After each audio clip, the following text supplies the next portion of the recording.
Talks with the U.S. are only on the nuclear issue and nothing else. We don't talk over regional issues as their goal is opposite to ours. Hashtag ISIS. Pat, your thoughts?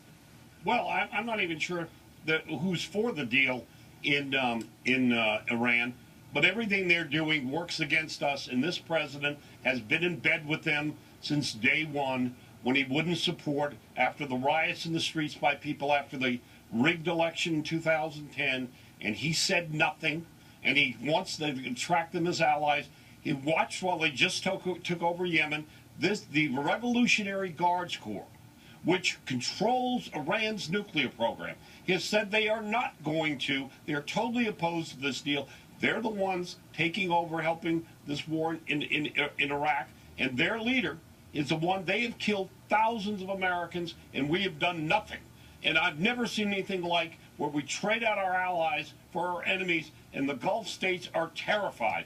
And this president is either totally naive, and we are being fed a lot of bull on this, as we will all find out, because as John will tell you, Kerry's desperate for a deal for reasons John can explain, and Obama will do anything, even if it destroys the interest of the United States. Doug, what options do the Republicans have, and really what options are there to stop this from going forward? Or maybe the president will just walk away.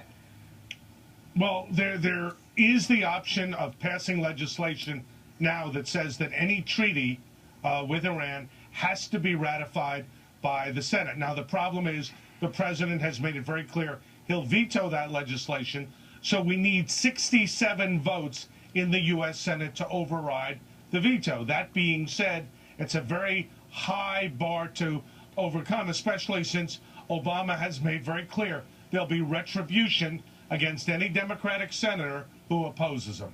John? Well, the first one is the news story today that Senator Bob Menendez will be indicted this week by the Obama Justice Department. This is the guy that said the Obama administration was taking their talking points from Tehran. That's a Democrat saying that. The other things, to piggyback on what Pat and Doug just said, that's a disgrace. Leading up to this agreement, the Obama administration has removed Iran and Hamas from the terror watch list. So they're no longer listed as threats to this country, which is ridiculous. The capital of international terror is Tehran. Here's what's coming, guaranteed. A deal is a done deal. This is the Kerry playbook. I've seen it. So you think this is going to happen? It's done. And so he will sell out. He's tweeting. He's playing to his hardcore base to let him know, oh, yeah, death to America. But we want the deal. The reason they need the deal is their economy is a basket case from the sanctions that we've put on. We have these... And the international sanctions. Listen, we've got these bastards on the ground with our heel into their neck. And what are we doing? We're lifting the heel off and not getting anything for it. We're giving them what they want so that Kerry can win the Nobel Peace Prize. Obama can say, oh, I've changed the Middle East.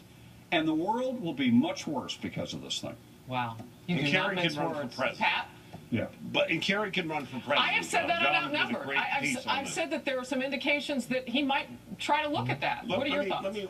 Let me make a point, because that was really John's. I think that I know no one who ever runs and loses ever does not want to run again. That's why Al Gore is thinking about it. But here's the point that's really to what John said. You know, in the tweet, the Ayatollah apparently today was out chanting death to America.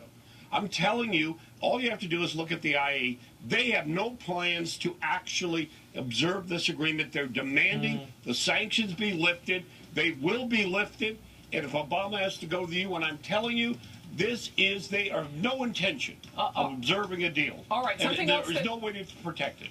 I don't care what Bob Woodward says protecting Obama. He and Judy Woodruff this morning, they were a disgrace. I'm not going to try. I'm going to let him get the last word, because that's Pat. When we come back.